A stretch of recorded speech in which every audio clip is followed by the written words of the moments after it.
And can we see the participants? Yay. Yay. Welcome, welcome, welcome, welcome. Welcome all of you. And we are starting in just a minute. I'm sorry about a couple of minutes delay. We are going in just a few seconds. Nice. Nice. Very nice. Excellent. So Kajal, should we? Yes, we should, Bhuvna. Excellent. Okay. Thank you. Thank you. Thank you so much for coming this evening. A very good evening to all of you. Welcome to one more amazing session on our Dil Se Expertise Show. So my name is Bhuvna Sriram. I'm a certified financial planner, a wealth manager, a video blogger, a teacher, and mom of a 12-year-old. I'm the founder, CEO of Plan to Prosper. We are a professional financial planning and wealth management company. At Plan to Prosper, we help working professionals set inspiring life goals, make smart money decisions, pay off loans faster, send their kids to college abroad, retire early, and spend time and energy on what matters most to them. We're based out of Thane. We're a team of 6 qualified, committed professionals and work with over 130 clients all over the world. Since the lockdown began, this is our 4th show, and we've been trying to bring to our audience experts from various fields related to finance, but this is an attempt to provide our very relevant, useful inputs on various money-related matters so that all together navigate these uncertain times, avoid mistakes, take smart money decisions, progress, and prosper. But it's not, what we've realized is that it's not only about money that there are a lot more things that we can cover. Right, and we've had amazing guests on our show so far. We had in our first show Mandar, who spoke loans about amortization, and we had Amit Trivedi talk about the importance of staying invested in equity markets right now. We had Alaj talk about wills and how to write good wills, and what mistakes to avoid in succession planning. Last week we had Dr. Shruddha Srikanth talk about how to manage emotions in these very uncertain times. And today we have Neeraj Shah, a business mentor, a very dear friend. So I have to introduce Neeraj very properly here. So Neeraj is a serial entrepreneur, he's a visionary business mentor, he's a speaker, author, and coach. So Neeraj has run multiple businesses in his life, and commodities to manufacturing, services, and networking. He came to India, I think about 15 years back, with a one-way ticket, and almost single-handedly built the team around BNI India, which grew into a 10,000 member organization under his leadership. He right now runs a cutting-edge business coaching organization called Titan Masterminds, where he helps small business owners, service professionals, and consultants double their digital sales in 90 days without wasting time, tech overwhelm, and spending a fortune on marketing so that they can succeed in life and succeed in business and win at life. Did I say that right, Neeraj? Yes, perfectly. Yeah, so I've known Neeraj since 2012. One of the few people I met when I came to Bombay first, and as a well-wisher, client, and a business mentor.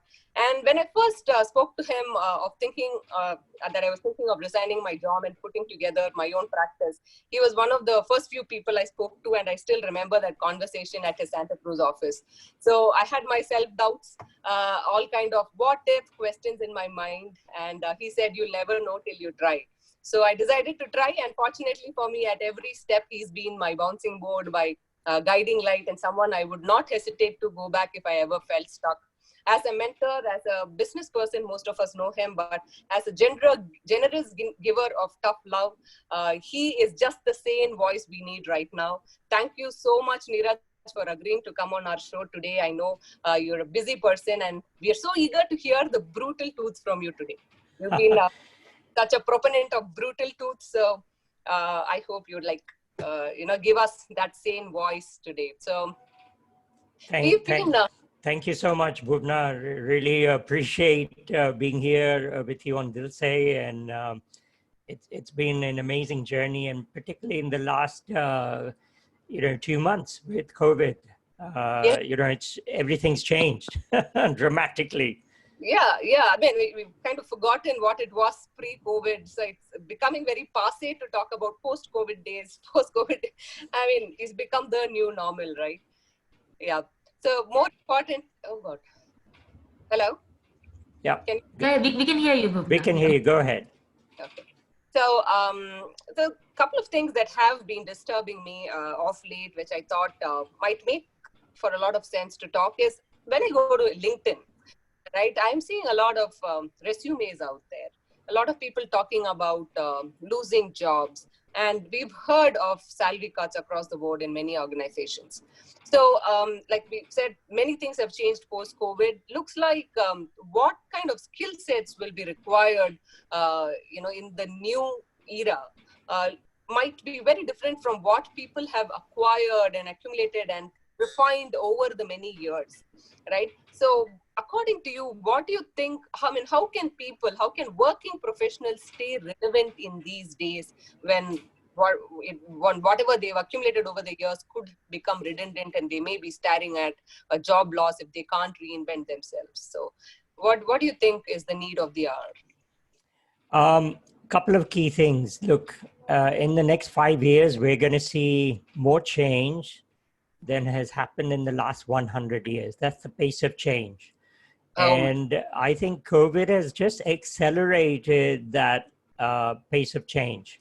So you're able to now see that so many things have changed, and everyone has to, will have to respond to what's going on. They'll have to reset, and they will have to look to. Yeah. Just give me a second. We need someone. Kajal, can you help us with muting someone? I think. Yes, just a minute.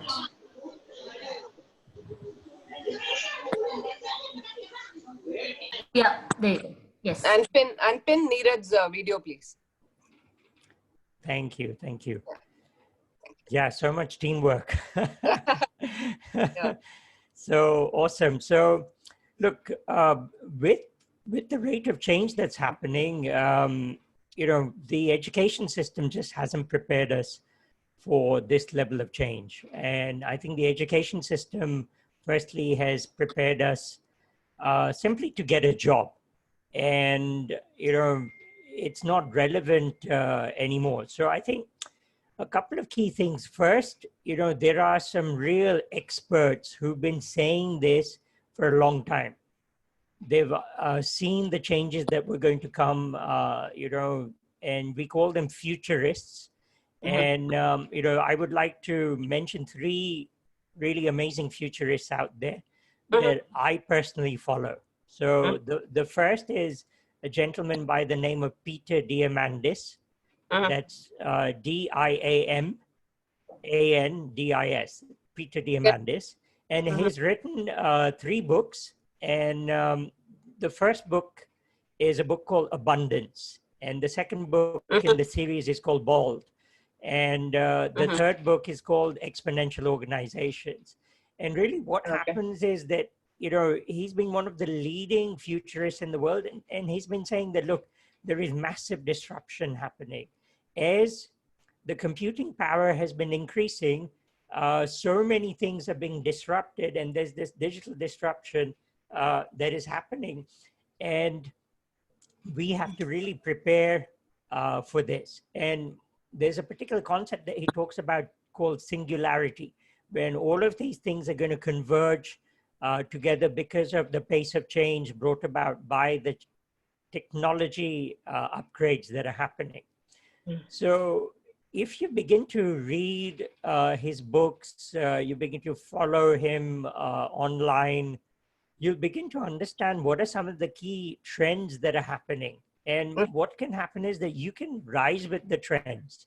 There are disruptions which are, breaking apart traditional ways of doing things, living life, doing business. And there are new trends happening, so you'll be able to understand what is happening out there, and you can rise with those particular trends. So first, you should know about those trends before you can rise. Then there's a second person called Ray Kurzweil, and he's a director with Google.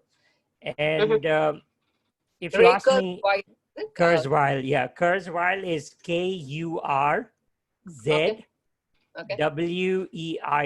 and both of them have put together with Peter Diamandis and him have created an organization called Singularity University, which Okay. is, helping both individuals, companies to, understand what changes will come and how to take advantage of that. And Ray Kurzweil, I would say, is the #1 futurist in the world. 25 years ago, he said that there were 25 key things that were going to happen, and all of them have come true. A few, just 2 or 3 are remaining, and they're going to come true in this, particular year. So, he's got all 25 of them right. And, that's why I would say that he really understands it. And no wonder Google's made him a director in the company. So, he's a person that I would really recommend as well. And then lastly, there's a gentleman by the name of Roger James Hamilton. And he's a futurist as well. And he's also an entrepreneur. And he's really put together some amazing things. And I will say that a lot of key things, a lot of my key thinking, and particularly what to do right now during the COVID period is coming from him. And, he's been able to move extremely fast. And, last month, his organization was able to generate $2 million.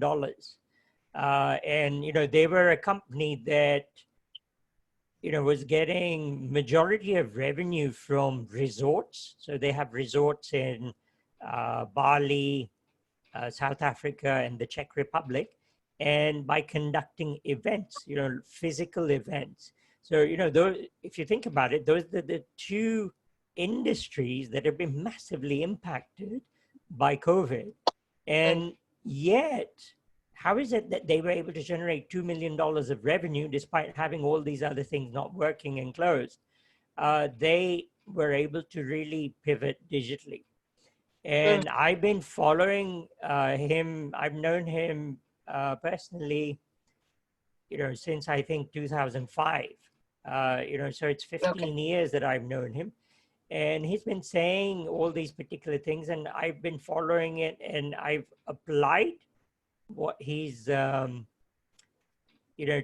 And we've seen some amazing results, not only in my business, but, since I work with you, Bhuvna, as well, we've seen amazing results of that. And I think it's the speed at which you can change. So, be clear about who are some of the thought leaders out there.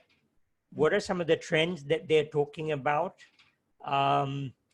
Identify what are key passions that you have, skill sets that you have, and also begin to follow industry thought leaders. Because each industry has its own thought leaders, and you'll see that they'll have been talking about a number of these things for a while.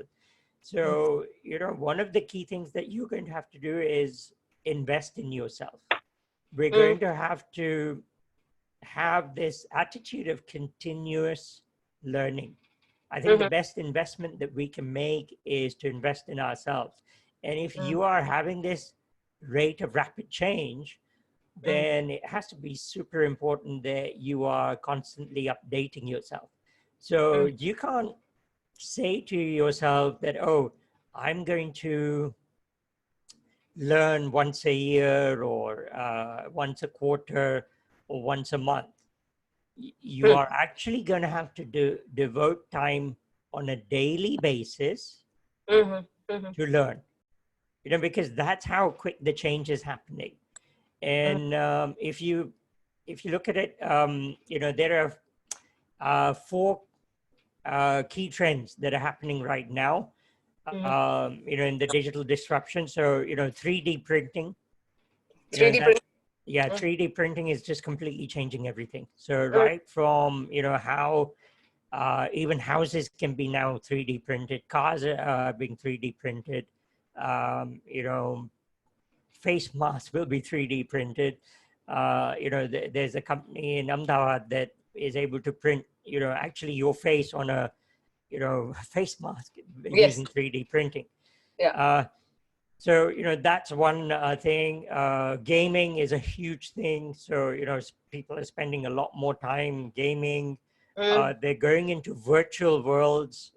So there's Second Life and, things like that. People are becoming millionaires through these virtual worlds. There is AI, so artificial intelligence. There is data analytics related to that. There is augmented reality.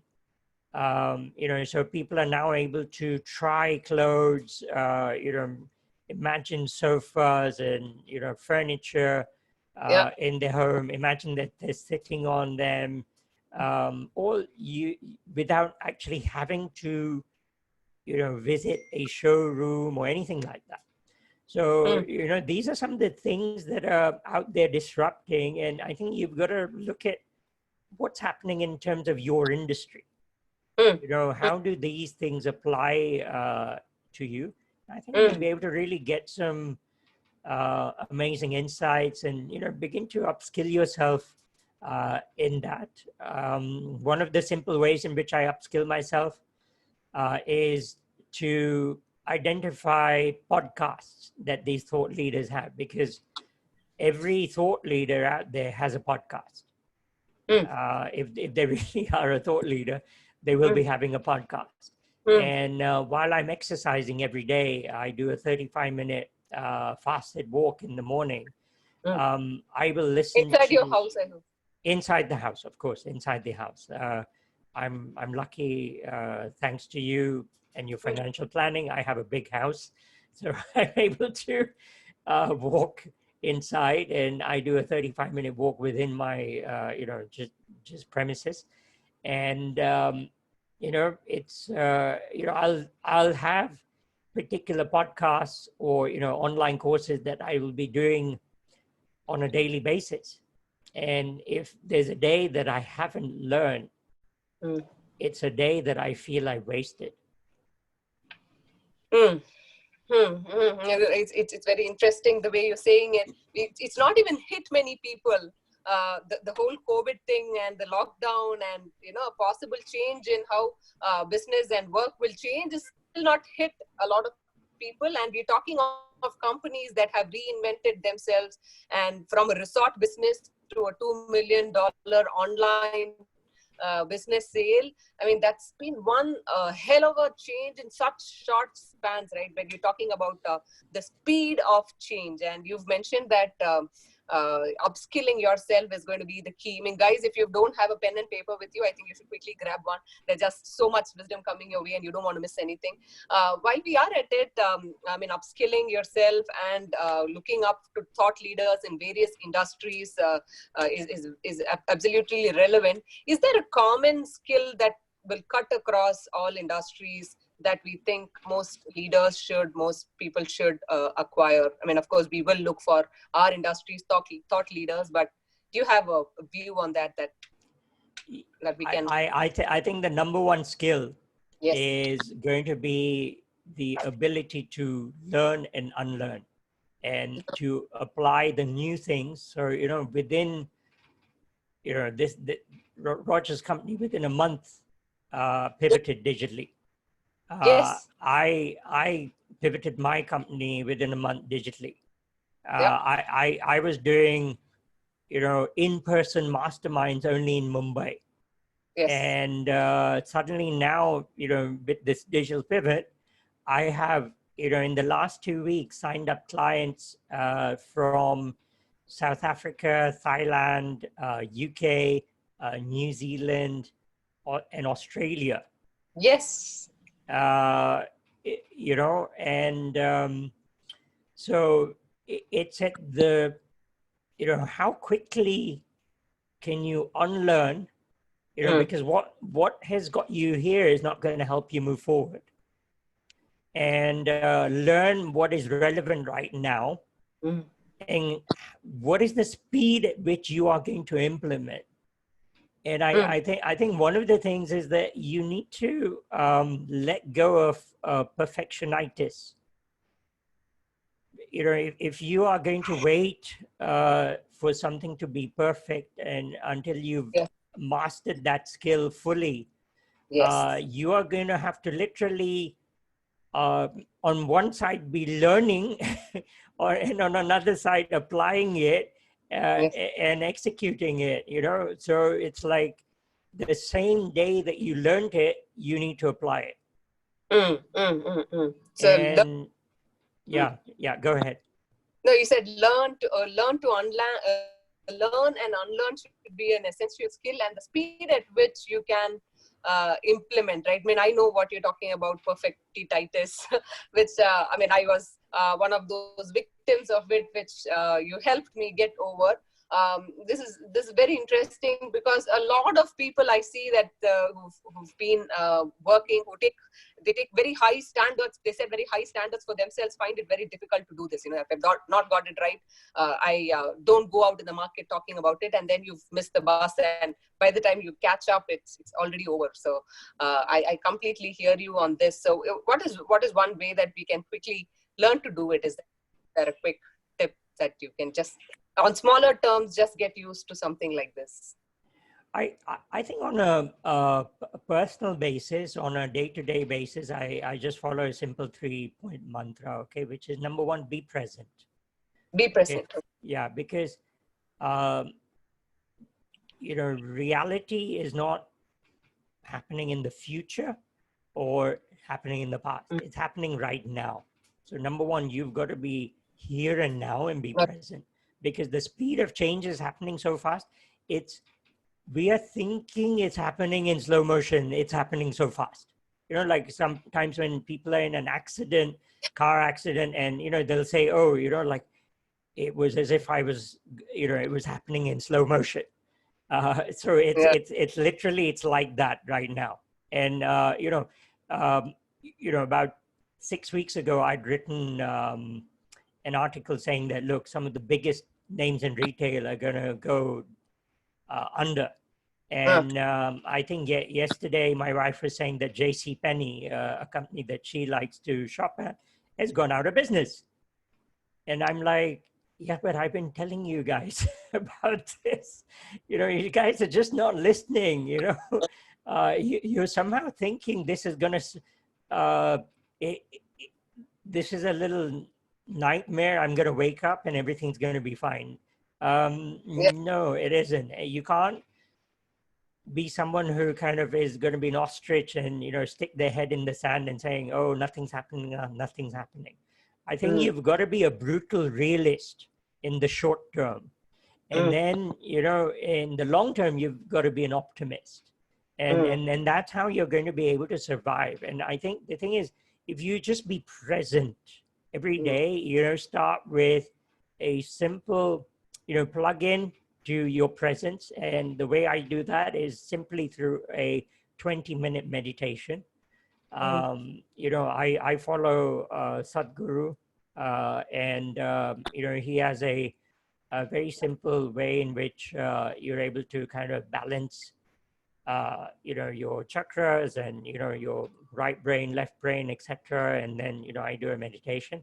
So, you know, that helps me be present. Okay.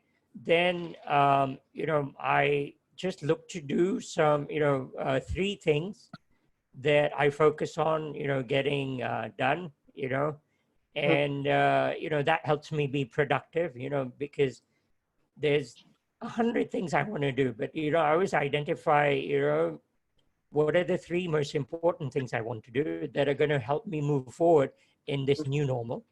Okay. And I force myself to focus on that. And I take action on that. And then what I do is I review the day that has happened, and I give thanks. You know, it starts with gratitude. And I review the day and I look at the progress that has been made. And I give thanks to that. And really that kind of keeps me very sane. It allows me to accomplish amazing things during these very digitally disruptive times. Absolutely. So it's not that we don't want to listen to you, Neeraj. It's the bad news that hurts us, right? I mean, if you'd said nice things, then we would listen to you. But then what you're saying is right. It's not about saying the nice things for the sake of saying them. You got to be a brutal realist in the short term. Yeah, because otherwise you're going to be wiped out, and you can't just count on your job, no matter even if you work for a great company. Because as I've written as well, that there's right now there is huge amount of consumer debt. There's a huge amount of corporate debt. Okay, Yeah. all of those are beginning to catch up. People are not able to pay them. Which is leading to kind of corporate bankruptcies. And even if it's a good company, if it's been highly leveraged, then what happens? It doesn't matter even if you had a good job. If the company's gone bankrupt, you're out of a job through no fault of your own. And so you've just got to be prepared and aware of these particular things. And if you begin to identify some of these trends and begin to take some actions towards these trends, then what will happen is it will make you relevant. Because right now, it's not that people can't get a job right now, but they'll only get a job if they're relevant. And if you just need to be one step ahead, in terms of knowing what's going to happen. Neeraj, I think we missed a few. Okay, are you able to hear me? Right now, yes. We missed a last few seconds. Yeah, so I think it's just a question of being relevant to the context that's there. Understanding the current problem that people are facing, and then putting your thinking hat on and saying, okay, how can I utilize my skill set, my know-how, new know-how to solve a new problem? Because people want solution providers. People want people who can solve problems. Okay. So the critical skill that we should build is how to be a solution provider. So keep your ears on the ground, look for what is the problem that people are worried about right now and what kind of solutions can we provide them, irrespective of which industry, which business you are in, right? Yes. So, I would, if I was in a job, I would be calling up my customers, understanding, like, hey, how are you? How's COVID treating you? Listen very carefully to that, what are challenges that you're going through right now, both in life and business, and listen very carefully. Because, if you have 20 such calls, first of all, you're going to reconnect with your customers. They're the most important people there. And you'll really understand what they're going through. And you will, once you've had 20 conversations, you'll see that there are some points that they all keep mentioning multiple times. And, that becomes your starting point to say, okay, now that I've understood the problem, is there a solution that I can put together to solve it? Great. I mean, I think, that makes a lot of sense. Call your clients, whatever job you are in, call your clients and find out what they have to say. And the day-to-day basis, having that system, right, helped me a lot. The morning meditations and the evening gratitude and the I am journaling and 3 things to thrive. So they've been excellent tools. And if people could put that to use, I'm sure you can be here and now. So one thing is with the working professionals and job losses, wherever they are working, I'm sure people are looking at being solution providers. But with smaller business owners, with entrepreneurs, most people that you work with. Yes. So even for us in our business, we put the whole plan for 2020, 2021, and we just had to throw it out of the window, right? So, I mean, it didn't make any sense anymore. So what we were measuring, what we were looking at doing now had to be quickly changed. Now, how can small business owners and entrepreneurs reinvent themselves to be here, just survive? So what are skills that they should have to get over this and then reconnect to that larger vision and goal at some point? Sure. So first thing, they've got to do is they've got to respond and assume that this particular crisis is not going to lift anytime soon. It's not going to be this month, next month, even this quarter. Okay, this is something that's going to be with us till probably the end of the year, going into the next year. So the thing is that, okay, we may have been getting business in a particular way. Our cash flows were coming through in a particular way, and they may have dried up. So first things first, you've got to respond, which is, how can I conserve cash flow? Okay. But there's only so much cost cutting that you're going to be able to do. Okay. Correct. Yeah.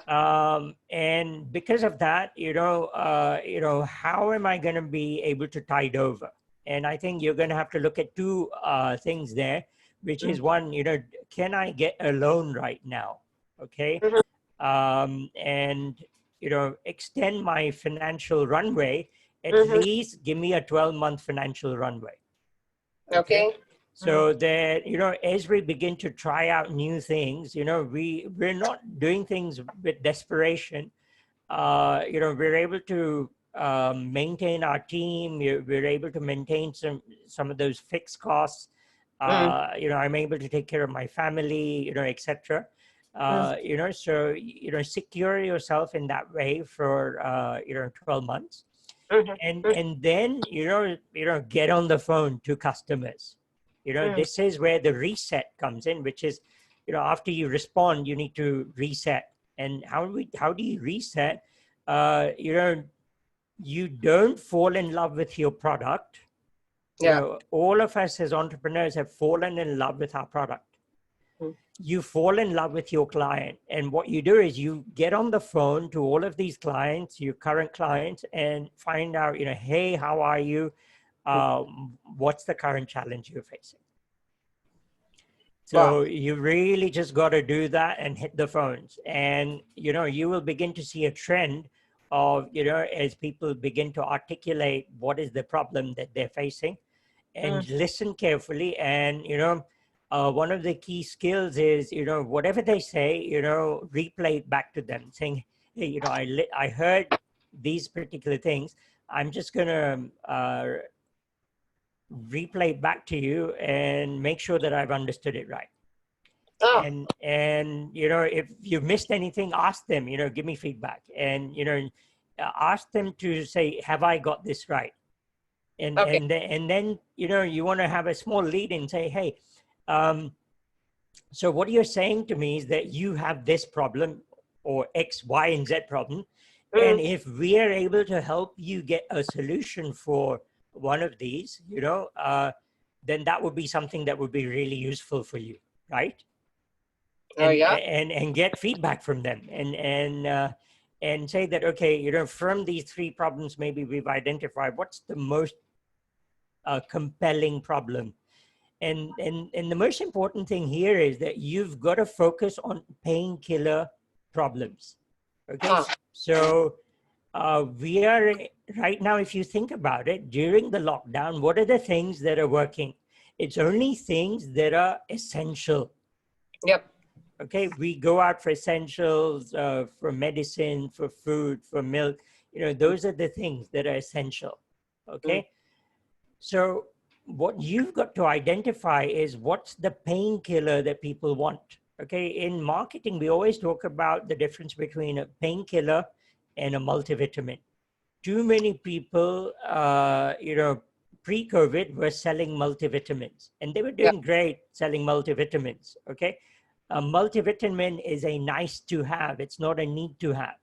And right now, people are only going to spend on need to haves. Take, for example, if I wanted to buy a new car, I'm going to say, I don't need the new car right now. I'll just repair the old car that I have.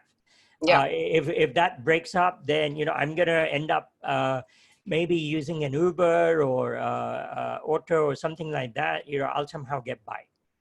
I'm going to conserve my cash flow, and, I'm going to do that. So, that's the key thing, so you're going to have to really focus on that painkiller.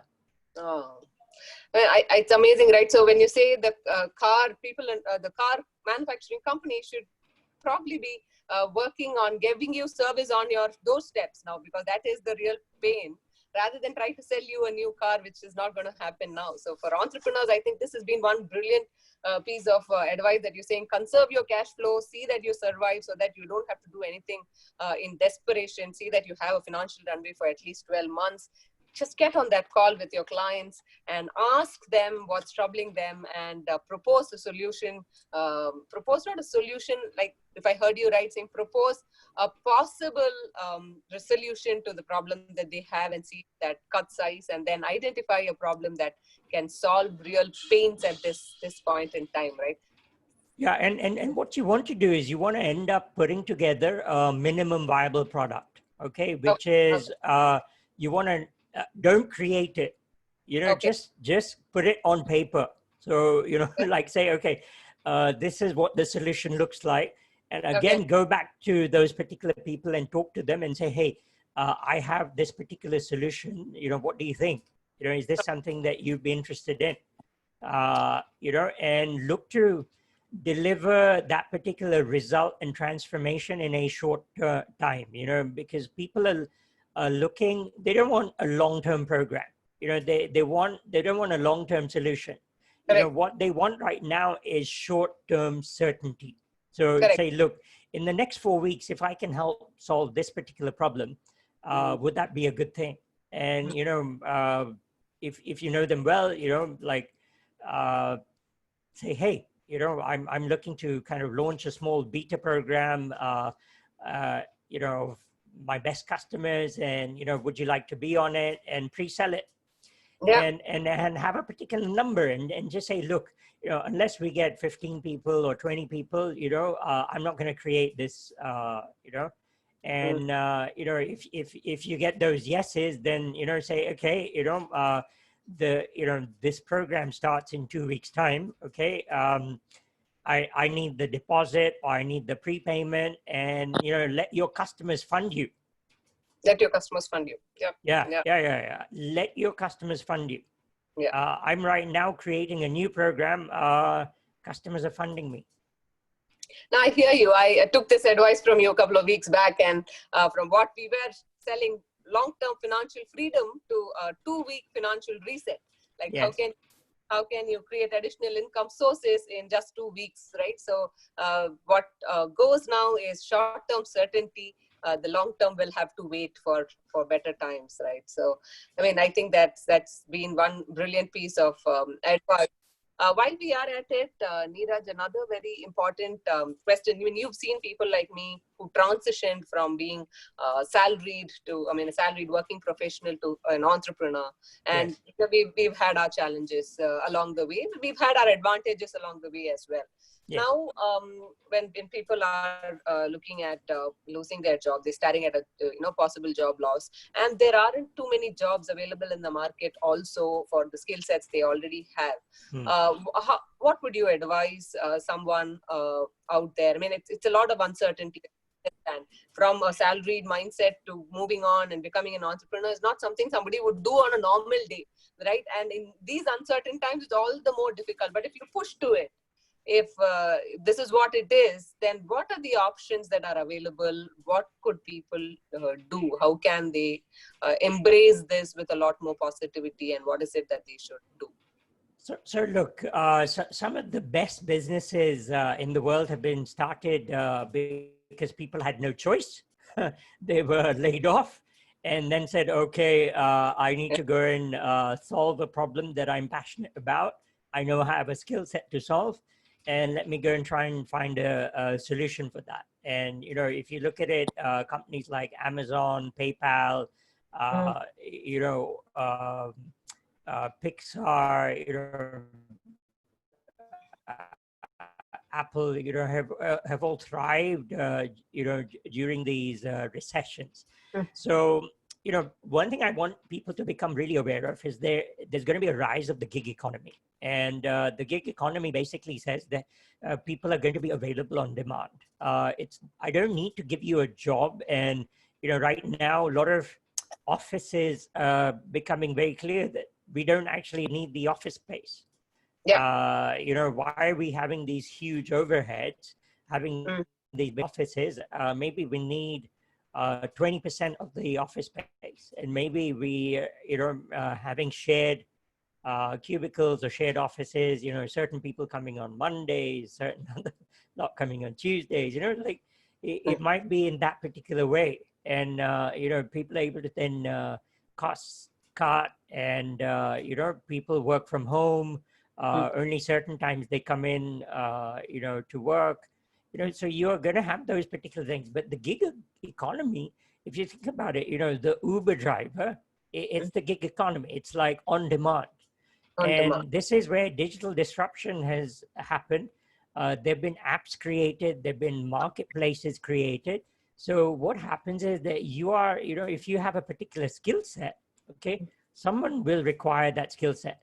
And, take, for example, in Uber, the problem that they solved was, there were a whole bunch of people that wanted to get from, location A to location B, but they didn't know how to get the taxi. And there were all these other taxi drivers waiting for customers who were in that vicinity who didn't know who the customer was.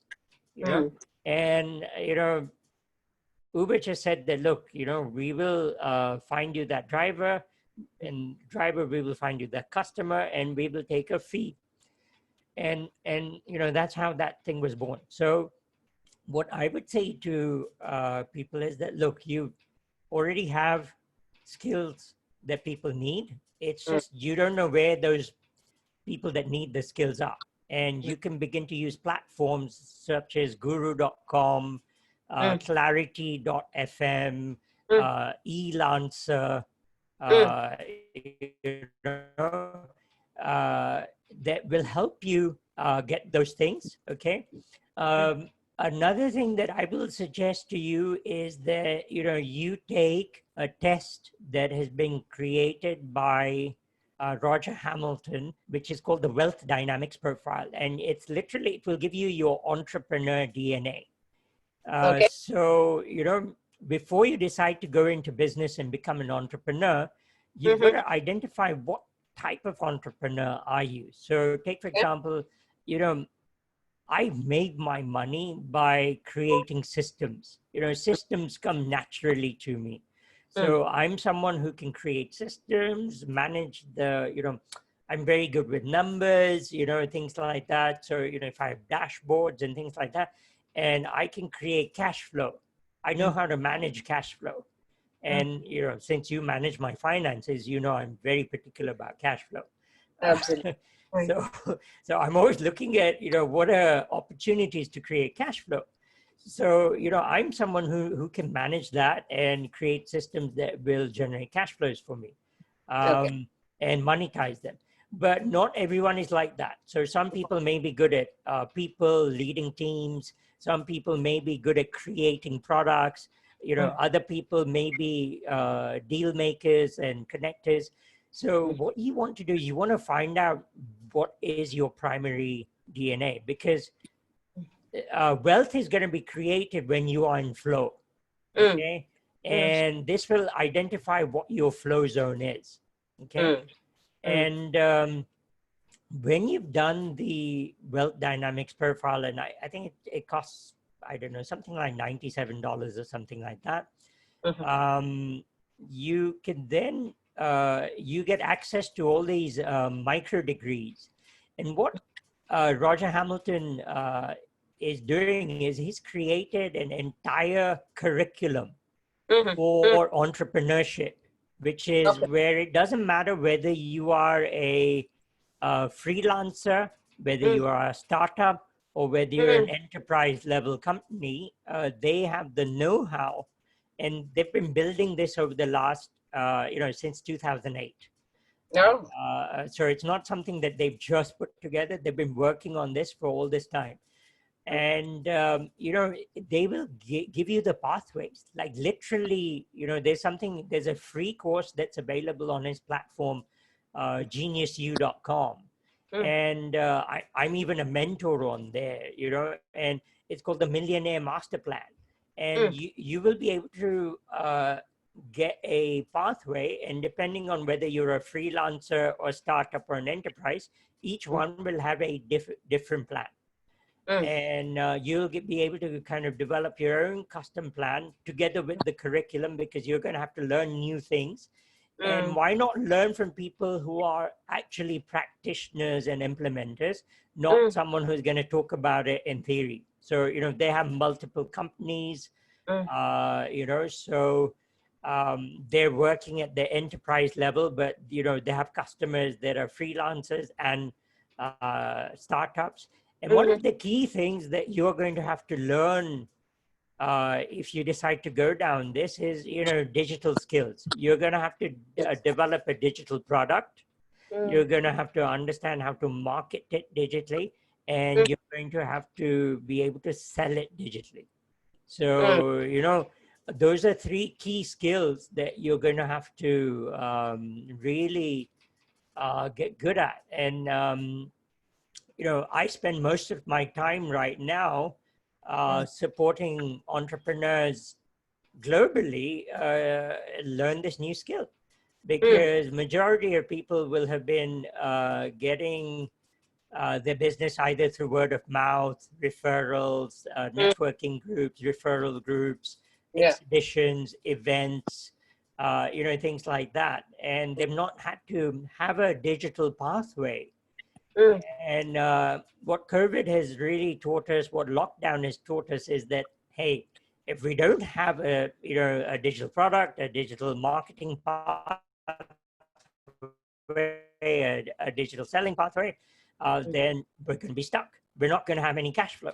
Whereas for the people who have either already had that, or you know, they've been full steam ahead, or you know, who digitally pivoted quickly, you know, that's where the reinvention has happened. And you know, I'll just give my own example. You know, I've gone from being a local Mumbai-based company to being a global company. Yeah. So thanks to what you're saying is so true. During the lockdown, we've signed on clients thanks to all the digital, you know, opening up we did under your guidance, to sign on clients from Australia, sign on clients from the US. So we were able to open accounts online and do their financial plan and get their investments in, and all of this during the lockdown. So and I think it's passe now, no more going out and meeting clients in person. The whole world is our marketplace, right? So you can just get clients from everywhere.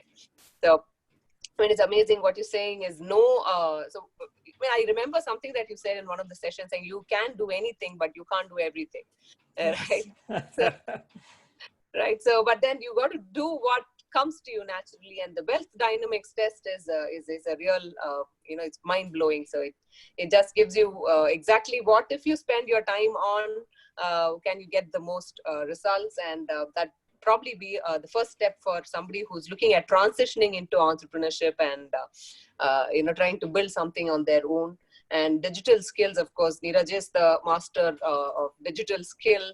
So he's the one, if you're ever looking at getting onto entrepreneurship, or if you're an entrepreneur who's looking at putting your products out digitally, I don't think there's anyone else in the country who knows this business as well as Neeraj does. He's shown it, he's demonstrated it, he's helped people like us get digital. So he is the person, and that's where you should go. And Kajal, you will have to help me. I can't see the chat box very well because I'm on the phone. Yeah. So you can probably, people can ask questions now. Are we open for questions now? Yes. If we can, that would be nice. Yeah, we have another 10 minutes, and if there are questions, then we can take them. Can I ask you a question? Yeah, go ahead. Just tell me who you are first. This is Abhijit Sansgiri. Hi, Abhijit. Hi. Yes, So I think one of the biggest challenges is getting down the fixed costs. So because earlier leverage was considered to be something which is, if you have an exact debt equity ratio, and leverage was, if you're making profits, then leverage was the in thing, because equity was always costlier. Now, suddenly the fixed cost has become a sort of a dreaded word. And especially if you have expanded at the wrong time or invested in a long-term asset under the that these were good times. So how do you actually cut down your fixed cost? Now, again, very subjective, but how do you actually balance the decision of maybe because there's a certain amount of people, as you said, offices are not needed, so a lot of office maintenance guys and then who are on your payroll are not needed. So how do you still continue to pay them though they don't just work at all? So you take pay cuts. So Yeah. yeah, so two things I want to answer to you, Abhijit. Okay, first of all, don't die death by 1,000 cuts. Okay, you've got to be brutal with your fixed costs, and take those tough decisions right now while you can. Okay, so don't wait to take those particular tough decisions. Take those tough decisions right now. But as you said rightfully, there's only a certain amount of you'll get to a particular cost cutting, and you can't cut beyond that. And your business will disappear if you cut those costs. Okay. Yeah. So just know what those are, and then get some bridging finance that is going to help you tide and give you at least a runway of 12 months. And then what I would do is, in the reinvention, I would just focus on getting cash flow. What are new products and services that we can create which are going to generate cash flow? And I would just focus on that, because when cash flow begins to happen, that's when things become viable, and more things become viable. And right now, if you begin to have an agile leadership approach to developing new products, then you're going to be able to develop products quickly. And if you're using customer finance models, you can, without having to invest much cost, the customer finances the new product, and then you develop and improve it, as things go on. I always remember what Jeff Bezos, or rather Reed, from LinkedIn, the founder of LinkedIn, says that if you wait to launch, if you're waiting to get it to perfect, you launch too late. If you're not embarrassed by your minimum viable product, you've launched too late. And you've just got to be into this whole mindset of sloppy success and focus on the cash flow. Because look, revenue is vanity, profits are sanity, but cash flow is reality.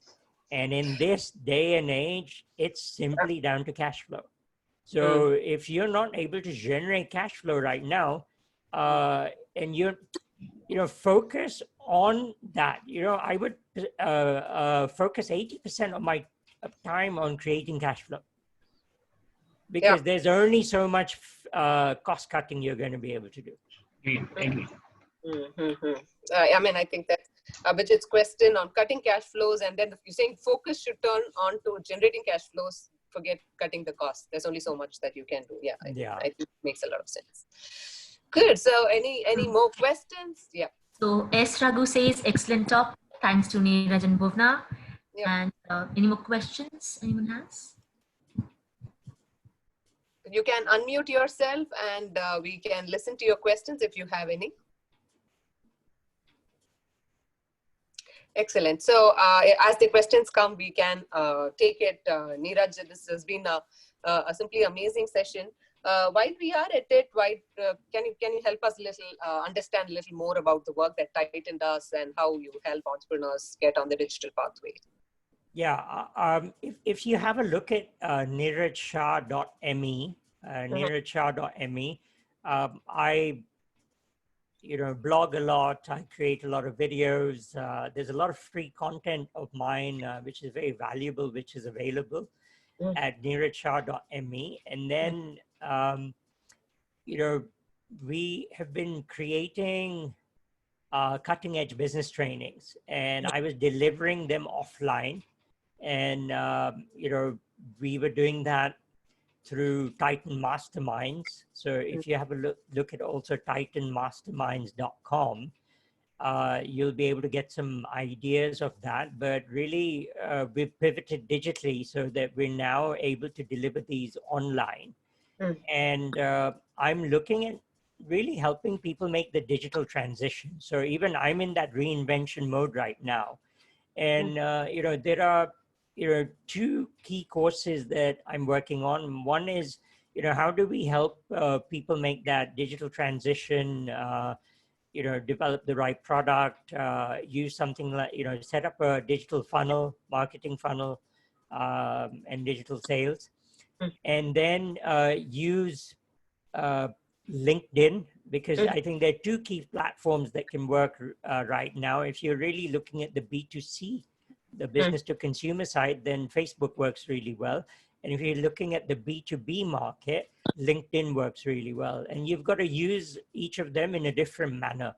So, I'm getting hyper specific about the two platforms and solutions that we're developing for that. So, we're doing a lot of done with you programs. So there's DIY programs that, if you're on a budget and, you just want access to that, then, it's self-paced that we can help you with. And if you want coaching from me in a group coaching environment, there's a done with you program. And then, if you really want to go to complete the next level and really have me kind of work with you on a one-to-one basis, then, that is possible as well. And so, I'm working with you on a one-to-one level, and, I work with larger companies. So startups, they tend to be companies that have at least 5 years experience. They have a small team and they're looking to really go digital and scale up. Or they tend to be much larger companies. A recent client of mine is now, we've seen him go from about 25 outlets to about 200 outlets, and it's about 900 crores. So the conversation that I have with that chairman is a very different level of conversation. I'm sure. Compared to what would be for the startup, which is more hands-on. Okay, let's help you get all these particular things in place. Whereas with the chairman, he already has teams. And I'm really looking at, what are some of the best practices out there. So, we're able to work at different levels. And then finally, we have one of the key things that I believe in is the power of community. And we have what we call a mastermind, and we have the Titan Crorepati Mastermind, which is open only for business owners that are 5 years plus and have a successful business. And we crowdsource, they get inputs from other successful entrepreneurs in terms of helping them develop solutions for the current problem. So there'll be something that we call a hot seat, where the entrepreneur will say, okay, this is my current problem, right now. And you will get a whole bunch of entrepreneurs giving you inputs on how they've dealt with it or dealing with it. And so you get real-time advice, not gyan, but things that people have implemented. And you have accountability to then implement the same, so you set some goals of what you want to achieve. And, when you have this public accountability and support group, then people's goal achievements go up to 76%. So we've created that environment, and we meet every 2 weeks virtually, and we run this. So, these are different ways in which people can begin to know of the work that we do, experience the work that we do. Yeah. So neerajshah.me, neerajshah.me is the website, or titanmasterminds.com. And the masterminds comes with a Z, right? No. The company name is with a Z, but Titan Masterminds is with an S. So, yeah. titanmasterminds.com, and that's where you would see more of the work that Neeraj does. And that it's almost an hour, and I think we've covered quite, and I have pages of notes that I've written down while we've been talking. I think it's been amazing, and we, all our viewers, I'm sure there are no questions, because I think we've covered a lot of the questions that are in the mind quite intuitively, which is amazing because we are amazing. So thank you so much, Neeraj, for coming over here, for being with us, for answering questions that are topmost in many people's mind. And we're going to be using this content to put it out for people who missed the show as well, because I think these are pearls. So this is something that can really make or break your life as you transition this uncertain times. And I really appreciate your time, and I'm really thankful for all that you're doing for us, Neeraj, and for coming here and being Thank here you, with us. Bhuvna. It's been amazing. Really appreciated that. Thank you so much. Thank you so much. Thanks.